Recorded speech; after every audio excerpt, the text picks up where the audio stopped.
Será que já está na hora de você investir em um tênis com placa de carbono? Se você é corredor, com certeza você já ouviu falar no Super Tênis. Eles prometem mais velocidade, mais eficiência e podem custar até R$3.000. E a pergunta que eu mais recebo é: eu preciso ter um tênis desse? Eu posso correr com um tênis desse? Esse tênis é para mim? Eu vou te responder isso hoje de forma direta e baseada em ciência. Para quem não me conhece, meu nome é Henrique Cunioshi, eu sou fisioterapeuta formado pela Universidade de São Paulo, sou especialista em esporte e exercício pela Universidade Federal de São Paulo, atendo corredores há mais de 10 anos e também sou corredor de rua. Então, primeiro de tudo, o que é a placa de carbono? A placa de carbono nada mais é do que um elemento rígido que está inserido na entressola do seu tênis. Mas ela não funciona sozinha, ela também se combina com a espuma da entressola, com a geometria do seu tênis e com a estrutura geral. São esses fatores combinados que vão tornar o seu tênis um super tênis e que teoricamente vão te dar mais eficiência na corrida. Quais são os dois principais mecanismos do funcionamento do super tênis? O primeiro é chamado de rigidez longitudinal. Então o que quer dizer isso? A placa e a entressola diminuem a flexibilidade do tênis nesse sentido, fica um tênis rígido longitudinalmente, e isso tende a aumentar o braço de alavanca da força de propulsão ao diminuir esse movimento aqui dos seus dedos, que é a dorsiflexão. Então esse mecanismo de rigidez longitudinal diminuiria a perda de energia nesse momento de propulsão. E o segundo efeito é o efeito gangorra relacionado ao formato da entressola. Então é como se essa curvatura facilitasse a transição da sua passada do meio do pé para a ponta do pé, como se fosse um mecanismo de gangorra. Além disso, a gente acredita também que as espumas de entressola de hoje, elas são altamente responsivas, ou seja, tem uma alta capacidade de resposta. Beleza, e essas características realmente fazem você correr melhor? Por ser uma tecnologia nova, a gente tem poucos estudos em relação a isso. Porém, existem poucos bons estudos que falam que a melhora varia de 2 a 4% na sua economia de corrida. Mas tem um detalhe importante: a maioria desses estudos é feito com corredores que correm entre 14 a 18 km por hora.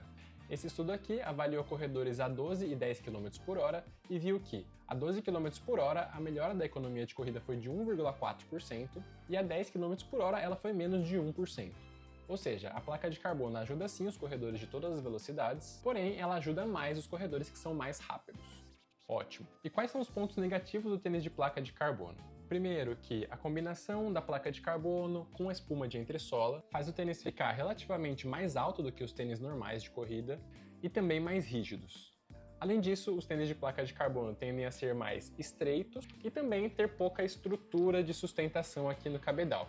Tudo isso para deixar o tênis ainda mais leve e mais rápido. Mas o que essas características podem gerar em alguns corredores? Para alguns corredores, esses tênis vão gerar maior instabilidade na corrida, vão gerar maiores movimentos de tornozelo, como a pronação, por exemplo. Essa pronação pode gerar movimentos para dentro ou para fora do joelho, movimentos de queda do quadril, e isso vai gerar uma sobrecarga em algumas partes do corpo, onde talvez ele ainda não esteja tão adaptado. É aí que pode aparecer dores, como por exemplo nos tornozelos, na canela, na lateral da perna e até mesmo no joelho e no quadril.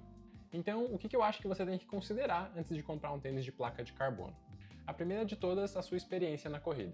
Se você é iniciante e está buscando o seu primeiro tênis, com certeza não é esse que você vai buscar. E se você é iniciante e está buscando melhorar na corrida, provavelmente tem muitos outros fatores que você precisa dar prioridade antes de gastar dinheiro num tênis como esse. Treinamento de corrida, fortalecimento muscular, alimentação, descanso, consistência, mecânica. Esses fatores somados, quando melhorados, provavelmente vão te gerar muito mais porcentagem de melhora na sua economia de corrida. Segundo fator a se considerar, dinheiro. Os tênis de placa de carbono são os tênis mais caros do mercado e que vão custar aí até R$2.000, R$3.000 e vale a pena você pôr no papel se você tem esse dinheiro, se você quer investir, se não vale a pena, por exemplo, você comprar 2 bons tênis de R$1.000, 3 bons tênis de R$700, ou não, você tem dinheiro suficiente, está disposto a investir nisso e vê essa melhora de 1, 2, 4% como importante para você, fica à vontade e compre o seu tênis de placa de carbono. Terceiro, quais são os seus objetivos na corrida? Então, se você está buscando um tempo específico, um recorde pessoal, um pódio, e acha que essa melhora de 2, 4% vai ser importante para você, manda ver. E por último, e na minha visão como fisioterapeuta, o mais importante, entender se você tem o preparo físico adequado para suportar um tênis de placa de carbono. Se você tem a estabilidade de tornozelo necessária, se você tem a força adequada nos membros inferiores, se você tem uma boa mecânica de corrida, um bom controle de impacto, um bom controle de alinhamento. Ter essas coisas ajuda muito a diminuir o risco de você se machucar usando um tênis como esse. Então a conclusão aqui é: os super tênis realmente chegaram e te ajudam na sua corrida independente da sua velocidade. Ele não é só marketing ou só mais um produto feito para gastar o seu dinheiro. Porém, é sempre válido considerar se está na hora de você já comprar o seu.